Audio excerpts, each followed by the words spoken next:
Donc on dit que Gohan, il s'est entraîné, donc l'arc du pouvoir, l'arc Moro, Goku s'est entraîné et son SSJ3 est supérieur à celui de Gohan. Donc comme vous pouvez le voir, Gohan, il est loin d'être SSJ Blue. Hein. Le manga, en fait, Kefla, elle est de niveau, malheureusement, je suis désolé pour vous tous, mais elle est de niveau SSJ3. Hein. Yo les fighters, j'aimerais réagir au propos de Je fonce. Bon, certes, c'est excusable parce que dans Dragon Ball Super, on a beaucoup de difficultés sur les échelles de puissance. Pourquoi? Parce que déjà, d'un côté, on a l'animé, de l'autre côté, on a le manga. Et il n'y a pas que ça, il y a aussi beaucoup d'incohérences à cause de petites scènes qui servent à nous montrer quelque chose et parfois, ils sont surinterprétés. Je fonce, je pense, se base beaucoup sur cette histoire avec Sagambo. Vous savez, le fait que Sagambo, qui a reçu un power-up de Moro, de l'énergie de Moro, réussit à battre Gohan, et du coup, il en vient à dire, désolé, hein, je fonce, mais n'importe quoi.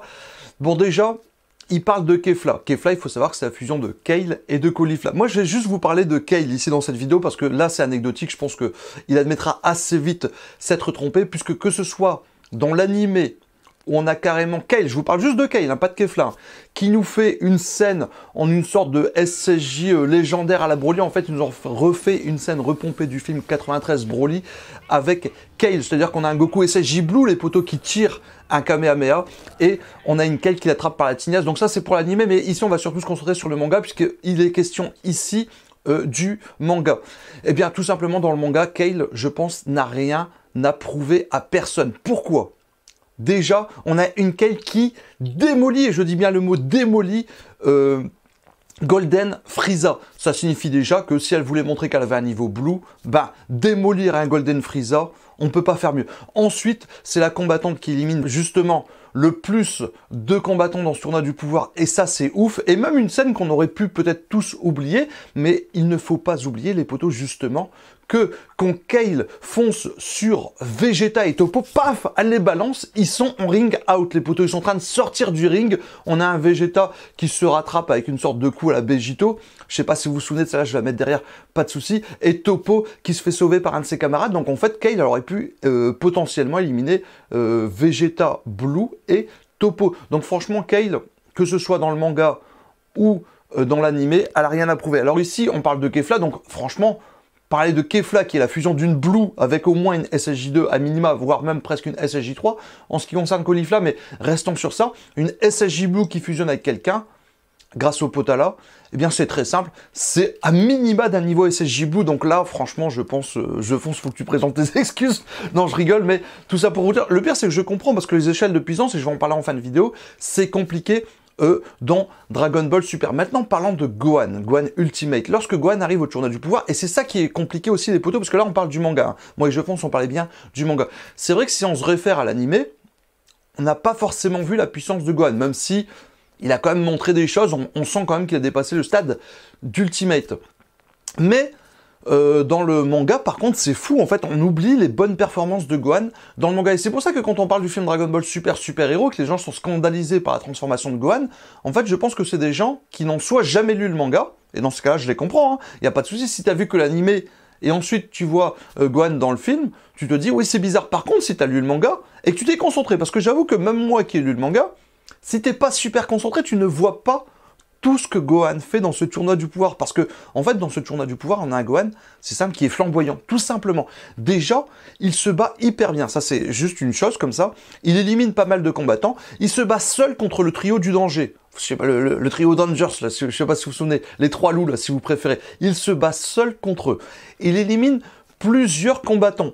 À un moment, il est prêt de sortir du ring, et il s'en sort avec un Kamehameha comme ça, pour revenir sur le ring. C'est pour vous dire le niveau de ce Gohan, et pire encore les poteaux, et là je finirai sur Gohan avant de parler des échelles de puissance en général dans Dragon Ball Super, pire encore sur ce Gohan, c'est lui qui élimine Kefla, la fusion de Kale, qui était SSJ Blue, vous l'avez bien compris, et de Caulifla, qui se rapprochait presque d'une SSJ3. Donc, c'est pour vous dire le niveau. Et d'ailleurs, et une chose qui est beaucoup fait dans Dragon Ball, et beaucoup de gens ont tendance à mal le comprendre ou à simplement l'oublier, c'est que lorsque Gohan rivalise avec cette Kefla, au point qu'ils finissent par faire double KO, je vous le rappelle, eh bien, vous avez ces paroles de Krillin de Piccolo et même de Goku, les potos, pas de n'importe qui, parce que je sais que les gens, quand je leur dis Krillin, ils me disent oui, mais Krillin, il n'y connaît rien. Bon, déjà, ça, c'est les mauvais connaisseurs de Dragon Ball, parce qu'il faut souvent comprendre une chose sur les personnages qui commentent un combat, c'est qu'ils sont soit là pour faire les personnages naïfs, qui ne comprennent rien pour que toi, qui es le téléspectateur, tu comprennes mieux que lui, ça c'est la première solution, soit pour parler, entre guillemets, en tant qu'auteur, en tant que Toriyama, en tant que Toyotaro, c'est-à-dire pour nous faire comprendre une chose qu'on n'aurait pas forcément comprise. Et en fait, déjà, on a un Goku qui dit « Waouh, mais qu'est-ce que c'est que ce Gohan depuis quand il est aussi fort? Je savais pas que c'était un génie du combat. » En gros, il dit une phrase un peu dans ce sens-là. Donc c'est pour dire que Goku, déjà, reconnaît la puissance d'un Gohan en disant « Mais vous voyez pas que là, il se bat contre une Kefla? Comprenez sa puissance. » Ça, c'est premièrement. Et on a un Krillin qui rajoute « Il ne fait aucun doute que si Gohan avait continué à s'entraîner plutôt que d'aller dans son école, je sais pas trop quoi, il serait plus fort que Goku. » Donc il nous rappelle, là, Krillin, il sert à nous rappeler le potentiel de Gohan, et Goku sert à nous faire comprendre que Gohan a beaucoup progressé avant le tournoi du pouvoir. Et ça, ces choses-là, ils ont été mal admises, et donc, je vous le donne en mille, si Gohan Ultimate, là en l'occurrence, arrive à battre Kefla, c'est tout simplement qu'il a déjà potentiellement atteint du niveau Blue, les potos. Après, et c'est là que je voulais en venir, c'est difficile dans Dragon Ball, mais avant d'en reparler tout de suite, je voulais encore dire une dernière chose sur Gohan, puisqu'il s'agissait du combat Gohan versus Sagambo. N'oublions pas que Gohan, lorsqu'il se bat contre Moro, fait plutôt un combat sympathique. Et d'ailleurs, Goku et SSJ Blue, à ce moment-là, comptent sur Gohan et Piccolo. Si Goku Blue compte sur Gohan et Piccolo, c'est qu'il a reconnu leur valeur, et c'est qu'ils sont d'un bon niveau. Dans Dragon Ball, tu ne comptes jamais sur un personnage s'il n'est pas presque à ton niveau, à dire vrai. Vous comprenez ce que je vous dis? Donc du coup, je dis pas que Gohan, à ce moment-là, il est migaté, c'est pas ça que je dis contre Sagambo. Je vous dis que si Gohan, contre Moro, juste après, si Goku compte sur Gohan, c'est qu'il sait que Gohan est à minima d'un niveau Blue, quoi. C'était ma théorie, mais combien même vous me diriez qu'il n'était pas d'un niveau Blue, moi, cette vidéo n'avait pas pour but de démontrer que Gohan était proche d'un niveau Blue ou au niveau d'un niveau Blue, c'était pour montrer qu'à minima, il n'était pas en dessous de Goku et SSJ3, et d'ailleurs, Goku et SSJ3, dois-je le rappeler, je fonce, là je parle à toi, qu'il s'est fait justement battre par Sagambo en un punch. Sagambo vient, met un punch à Goku SSJ3 et le démolit. Parce que le débat, en gros, c'était contre Sagambo, qui a reçu des power-up, parce que Gohan a un niveau plutôt Blue. Et moi, ma théorie, c'était cuit, et donc la théorie de Jefonce, c'était non. Et c'est là où Jefonce se fait piéger par, j'ai bien envie de vous dire, une spéciale de Dragon Ball Super. Et ils nous l'ont démontré à de nombreuses reprises, et ça, faut prendre beaucoup de recul. Vous voyez, même moi, quand je parle de Gohan, là, il bat Kefla, enfin, potentiellement, je peux vous dire qu'il est beaucoup plus fort que Goku et Vegeta. Pourtant, c'est pas ce que je dis. Je pourrais même dire, à partir du moment où tu vas une fusion avec quelqu'un qui est Blue, je pourrais même te dire, dans ce cas-là, t'as même dépassé le Migaté. Mais c'est pas ce que je fais, parce que dans Dragon Ball, il faut avoir du recul, et beaucoup de recul. Pourquoi? Parce qu'il y a beaucoup de scènes anecdotiques qui sont là pour nous faire montrer quelque chose, et si on surinterprète ces scènes, je vais vous parler de ces scènes-là, si on surinterprète ces scènes, eh bien, on devient incohérent en termes de niveau de puissance. En fait, il ne faut pas surinterpréter les mauvaises scènes. Et on a même eu dans Dragon Ball, hein. Même dans Dragon Ball, on a toujours eu des scènes comme ça. Mais dans Dragon Ball Super, elles sont tellement légion qu'on pourrait se mettre à ne plus rien comprendre ou à surinterpréter ce qu'il ne faut pas interpréter. Ce qu'il ne faut même pas du tout interpréter, il ne faut pas le surinterpréter. Et là, c'est l'erreur que Jefonce fait, et j'avoue qu'elle est classique, cette erreur, surtout dans Dragon Ball Super. Pourquoi je vous dis ça? Déjà, revenons à Dragon Ball. Dans Dragon Ball, on a tous eu des petites scènes un peu rigolotes où Hercule Satan, je sais pas, il se prend un punch de Cell, certes, Cell contrôle sa puissance, mais en tout cas, Hercule Satan, normalement, là où il devrait exploser sur place, même si Cell mettait un minimum de puissance, eh bien, ils s'en tirent plutôt bien. On a un Hercule Satan qui esquive Kid Buu, même si Kid Buu, c'était Buu qui agissait à l'intérieur de lui, ça on le sait, mais c'est pour vous dire qu'on a toujours eu un peu ce genre de scène. Mais pire encore, on a eu par exemple un Tenshin Han qui retient Cell 2 à coup de Shinkiko. Et ça, autant la scène est hyper stylée. Et là, tout ce qu'il fallait comprendre, c'est que la scène était hyper stylée et que simplement, il fallait gagner du temps pour que ces 18 puissent se barrer. Mais je veux dire, si je réagis aussi bêtement, sans prendre de recul, je peux quasiment vous dire, bah, dans ce cas-là, Tenshin Han, il retient Cell 2. Piccolo, juste avant, il a fait sa dernière attaque alors qu'il a fusionné, il a assimilé Kami, le Tout-Puissant. Et pourtant, il lui a pas fait d'égratignure. Là où Tenshin Han le retient, bah, si je veux, je peux vous dire que dans ce cas-là, Tenshin Han est beaucoup plus fort que les super guerriers et que Piccolo. Si je veux, si je surinterprète cette scène. Mais c'est pas le but de cette scène. Cette scène est là pour montrer un Tenshin Han stylé, badass, et simplement parce que dans le besoin du scénario, on avait besoin que celle 2 soit retenue. Eh bien, toutes ces scènes-là, dans Dragon Ball Super, elles sont tellement légion, elles sont tellement mal faites, que si on les interprète, même pas surinterpréter, juste interpréter, on en vient à dire potentiellement n'importe quoi. Déjà, pour en revenir à ce combat versus Sagambo, là. Là, je vous parle de Sagambo qui a reçu des power-up. Pourquoi Piccolo et Gohan galèrent contre lui? C'est tout simple. C'est pour montrer le désespoir. En fait, à ce moment-là, potentiellement, je pense que dans la logique des choses, Piccolo et Gohan galèrent pas autant contre ce Sagambo power-up. Même s'il ne faut pas sous-estimer ce Sagambo power-up, parce que pour moi, il est aussi d'un niveau SSJ Blue.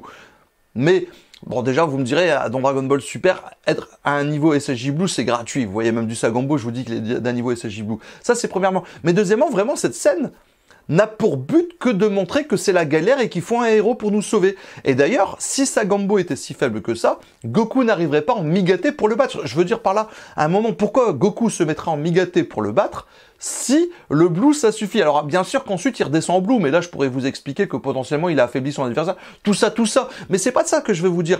L'autre difficulté aussi dans Dragon Ball, c'est que quand on dit SSJ Blue, et j'aurais dû commencer par là, on ne sait pas ce qu'on parle. Est-ce que c'est le premier SSJ Blue, genre contre Golden Frieza? Est-ce que c'est le SSJ Blue maîtrisé maintenant? Parce que quand on dit SSJ Blue, c'est un peu comme quand on dit SSJ. Je vais rester sur du SSJ pour parler de Dragon Ball, parce que je préfère parler de Dragon Ball. Quand on dit SSJ, est-ce que c'est le SSJ qui se fait battre par les cyborgs, C17 et C18? Ou est-ce que c'est le SSJ qui défonce Cell 2? Vous voyez qu'il y a un monde entre le SSJ et le SSJ.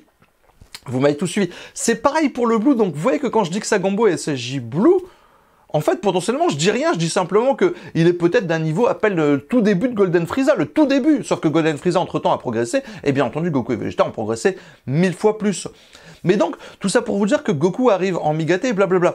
Donc vous voyez que cette scène, c'est une scène anecdotique en fait, cette défaite de Piccolo et Gohan contre Sagambo. Faut pas vraiment la prendre en compte. D'ailleurs, j'en ai pour preuve les potos. Souvenez-vous à quel point, et je vous invite à regarder ma review du chapitre 63, parce que j'avais fait une superbe intro, je vous la mets un peu derrière, mais rappelez-vous à quel point Gohan justement et Piccolo se battent bien contre ce Moro qui a absorbé cette 3. Ça veut dire quoi? Ça veut dire que si moi aussi, je prends les scènes anecdotiques comme ça, en fait, cette scène avait juste pour but de montrer que Gohan, Piccolo et même Goku n'abandonnent pas, pour ensuite mieux nous faire comprendre le désespoir de cette scène. Si vous vous souvenez, juste après, ils sont tous les trois défoncés. D'accord?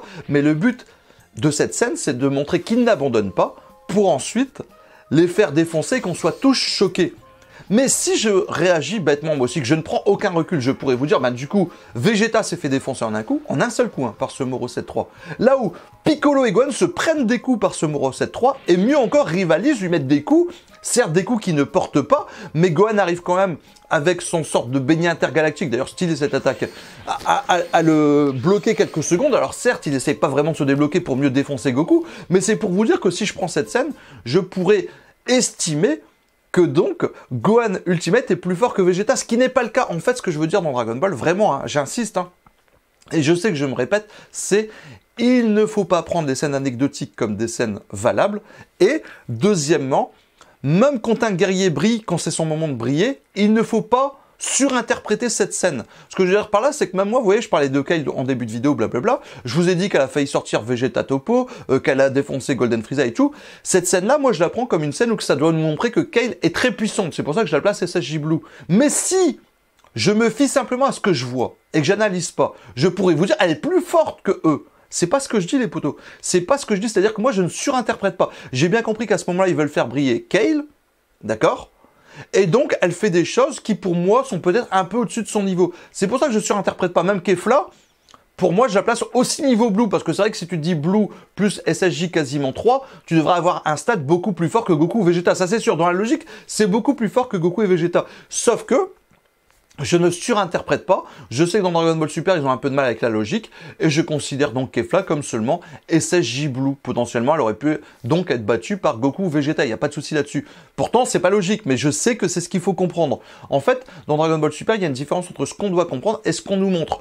Je vous le répète, mais dans Dragon Ball, là où quand il se servait d'un personnage un peu faible pour gagner du temps, ce genre de choses, à la façon de Tenshin Han contre Cell 2, eh bien, dans Dragon Ball Super, on a tendance à surinterpréter ces scènes. J'en parlais justement avec Fumigène H, et je suis assez heureux quand même de les avoir un peu ralliés lors du dernier live avec Je Fonce à ma cause. C'est-à-dire que c'est vrai que sur le dernier chapitre, le chapitre 86 de Dragon Ball Super, on voit un Goku en véritable Migate no Gokui. Maintenant, a priori, le nom a été lâché. Donc, lorsqu'il reste comme ça, c'est son véritable Migate qui défonce Gas. Qui le défonce. Alors que Vegeta, juste avant, il s'est fait défoncer contre le jeune. Là, on parle du vieux, donc c'est encore plus fort. Et Vegeta n'a pas pu placer son coup. Et donc, si on reste sur ça, on pourrait se dire, bon, Vegeta beaucoup plus faible que Goku. Et ce serait légitime de le penser comme ça. Parce que c'est ce qu'on nous montre. Mais je vous l'ai dit, il ne faut pas surinterpréter ce qu'on voit dans Dragon Ball Super. J'avais même Fumigène H, et je lui avais reproché, d'ailleurs, il le sait, qui disait carrément que lorsque Vegeta Ultra Ego, Wagamama no Gokui, juste après qu'il ait, entre guillemets, perdu contre Granola. Vous voyez un peu la scène? Granola, il avait eu un power-up, Vegeta passe en Wagamama no Gokui, ils font un jeu égal au point que Granola, il abandonne, il décide de détruire quasiment la planète, blablabla. Bref, vous connaissez les bails. Ensuite, juste après cette scène, on a un Goku Blue qui arrive. Un Goku Blue, je vous rappelle que Goku Migate avait perdu contre Granola qui avait à peine récupéré son clone. Donc Goku Migate nous avait déjà montré sa faiblesse, entre guillemets, contre Granola. Et ensuite, on a un Goku Blue qui résiste, qui dit bah tiens, qui lui tire une boule dans le dos, blablabla. Et en fait, Fumigène H, il avait fait la même erreur que Je Fonce. Il avait estimé cette scène. Écoutez bien, hein, parce que je vais expliquer tout et j'ai bientôt fini la vidéo. Dans 2 minutes, elle est finie les potos. Il avait estimé que cette scène prouvait à elle seule que Goku Blue était plus fort que Vegeta Wagamama no Gokui. Et ça, je lui avais reproché dans un live, justement, notamment les potos. Pourquoi? Parce qu'il faisait la même erreur que Je Fonce. C'est-à-dire qu'à ce moment-là, on a un Vegeta qui est au sol. Le seul qui est debout, c'est Goku. Donc, puisque le seul qui est debout, c'est Goku, Goku doit gagner du temps à la manière d'un Tenshinhan. Et puisqu'il doit gagner du temps, eh bien, il est donc capable de faire des choses que son pouvoir ne lui permettrait pas. Il arrive à stopper Granola. Alors, certes, il a compris des choses. Ne confondez pas, j'ai compris qu'il avait compris des choses. Mais ensuite, il avait surenchéri en disant, bah, puisqu'en plus, après, il se bat contre Gas en le téléportant un peu partout, blablabla, qui se bat en blue. S'il se bat en blue contre lui, c'est que blablabla, c'est qu'il est trop fort, c'est qu'il est largement au-dessus de Vegeta. Et là, je vous dis, les potos, faux et archi faux. Qu'est-ce que ça veut dire? Quelle est ma vision de ces scènes-là? Et je pense que vous serez d'accord avec moi. Ma vision de ces scènes-là, c'est déjà que quand Goku Migate se fait one-shot par Granola qui vient de récupérer son clone, il faut pas comprendre que Goku Migate est beaucoup plus faible que Granola. C'est pas ça qu'il faut comprendre. Ce qu'il faut comprendre, c'est que Toyotaro se dit, c'est le tour de Vegeta, il faut que je vire Goku, donc paf, je fais one-shot. Parce que Toyotaro est bidon. Ça veut dire qu'à ce moment-là, Goku n'est pas aussi faible que ce qu'on croit. Il est même plutôt fort. D'accord? Il est même très fort. D'accord, ce Goku. Simplement, c'est plus son heure, et Toyotaro, je vous le dis, quand il a une scène en tête, quand il se dit c'est la place de Vegeta, paf, il vire Goku d'un coup. Et vous voyez que les fans de Goku, dont je fais partie, ne disent pas que Goku est archi faible au point de se faire one-shot par un Granola. C'est pas ce que je dis, moi. Ce que je vous dis, c'est que scénaristiquement parlant, ils ont plus besoin de Goku, il faut qu'il dégage, et la seule façon qu'ils ont trouvé, c'est de le dire, il s'est fait one-shot. D'accord? Ensuite, on a un Vegeta qui dépasse certainement le niveau de Goku, mais d'un peu, hein. En fait, on voit Wagamama no Gokui, je considère que Vegeta est un peu au-dessus de Goku. À ce moment-là, en tout cas. Et donc ensuite, Vegeta se bat bien, blablabla. Et ensuite, Vegeta est KO. Donc il ne reste plus qu'un Goku Blue. Et on ne peut pas justifier que Goku se remette en Migate, sinon ce serait un peu de la folie en termes de puissance, même si dans Dragon Ball, en termes d'énergie, tout ce que tu veux, ils arrivent à nous faire n'importe quoi. Mais donc Goku revient. Et à ce moment-là, Goku est toujours plus faible que Vegeta. Sauf que, je le répète, à la manière d'un Tenshinhan, il a compris des choses en plus, donc il doit gagner du temps. Donc puisqu'il doit gagner du temps, cette scène devient anecdotique. C'est une scène de gagnage de temps. Et puisque c'est une scène où il faut gagner du temps, ben ce qui s'y passe est incohérent.